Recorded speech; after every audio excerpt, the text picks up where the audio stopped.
BSY ತೇಜೋವಧೆ ಮಾಡ್ತಾ ಇದ್ರು ಹಿರಿಯರು ಮಾತಾಡ್ತಾ ಇಲ್ಲ ಅನ್ನೋ ವಿಜೇಂದ್ರ ಅವರ ಹೇಳಿಕೆಗೆ ಮುರುಗೇಶ್ ನಿರಾಣಿ ಪ್ರತಿಕ್ರಿಯೆ ಕೊಟ್ಟಿದ್ದಾರೆ. ಲಾಭ ಪಡೆದುಕೊಂಡವರು ಉಳಿಬೇಕು ಅನ್ನೋದಲ್ಲ, ಬೆಳಗ್ಗೆ ಜನ ಆಶೀರ್ವಾದ ಮಾಡಿದ್ದಾರೆ, ಮನೆಯಲ್ಲೂ ಕೂರಿಸಿದ್ದಾರೆ. ವಿಜೇಂದ್ರ ಯುವಕ ಇದ್ದಾನೆ, ಚೆನ್ನಾಗಿ ಕೆಲಸ ಮಾಡ್ತಿದ್ದಾನೆ. ಹಿರಿಯರ ಮಾರ್ಗದರ್ಶನ ಪಡೆಯೋದ್ರಲ್ಲಿ ಎಡವಿರಬಹುದು. ಯಡಿಯೂರಪ್ಪ ಹೋರಾಟ ಸಂಘಟನೆ ನೋಡಿ ಅನುಭವ ಇದೆ.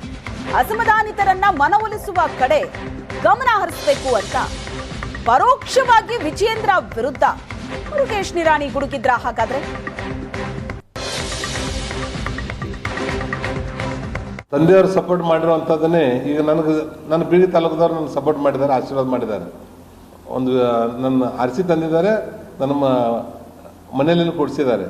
ಅದೇ ಥರ ನನ್ನ ಮಗ ಬಂದ ನನ್ನ ಮಗನ ಕೊಡುಗೆ ಏನು ಅನ್ನೋಂಥದ್ದನ್ನು ಬೇಕಲ್ಲ. ಅದಕ್ಕೆ ಅವರು ವಿಜೇಂದ್ರನು ಚೆನ್ನಾಗಿ ಕೆಲಸ ಮಾಡ್ತಾ ಇದ್ದಾನೆ, ಇನ್ನೂ ಯುವಕ ಇದ್ದಾನೆ, ಇನ್ನೊಂದು ಹಿರಿಯರ ಒಂದು ಅಭಿಪ್ರಾಯ ಮಾರ್ಗದರ್ಶನ ಇತ್ತು. ಒಂದರಲ್ಲಿ ಕೆಲವೊಂದು ಕಡೆ ಯಡಿಯೂರ್ಬೋದು, ಅವನೊಬ್ಬ ಲಾ ಗ್ರ್ಯಾಜುಯೇಟ್ ಇದ್ದಾನೆ. 50 ವರ್ಷ ಯಡಿಯೂರಪ್ಪನವರ ಹೋರಾಟದ ಮತ್ತು ಸಂಘಟನೆಯಲ್ಲಿ ಅನುಭವ ಪಡೆದಿರುವಂಥವನೇ. ಅವನು ಸಹಿತ ಇನ್ನೂ ಹೆಚ್ಚು ಶಕ್ತಿ ಹಾಕಿ ಎಷ್ಟು ಜನ ಅಸಮಾಧಾನರಾಗಿದ್ದಾರೆ ಅವ್ರ ಮನವೊಲಿಸುವಂಥ ಕಡೆ ಗಮನ ಹರಿಸಬೇಕು.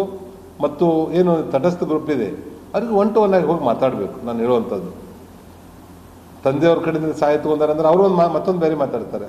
ಅದು ಮಾತೇ ವಾದ ವಿವಾದಕ್ಕೆ ಆಸ್ಪದ ಆಗಬಾರ್ದು.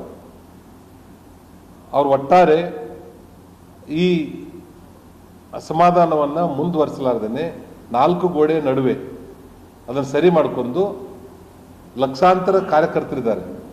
ಲಕ್ಷಾಂತರ ಕಾರ್ಯಕರ್ತರು ಯಾವುದೇ ರೀತಿಯಿಂದ ಅಧಿಕಾರ ಅನುಭವಿಸದೇ ಇರುವಂಥ ಪಕ್ಷಕ್ಕಾಗಿ ಜೀವಕ್ಕೆ ಜೀವ ಕೊಟ್ಟಂಥವ್ರು ಭಾಳಷ್ಟು ಜನ ಇದ್ದಾರೆ.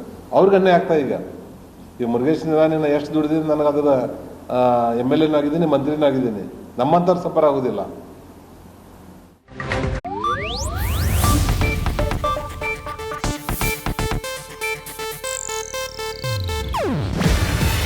ಇದು ಏಷ್ಯಾನೆಟ್ ನ್ಯೂಸ್ ನೆಟ್ವರ್ಕ್ ಪ್ರಸ್ತುತಿ.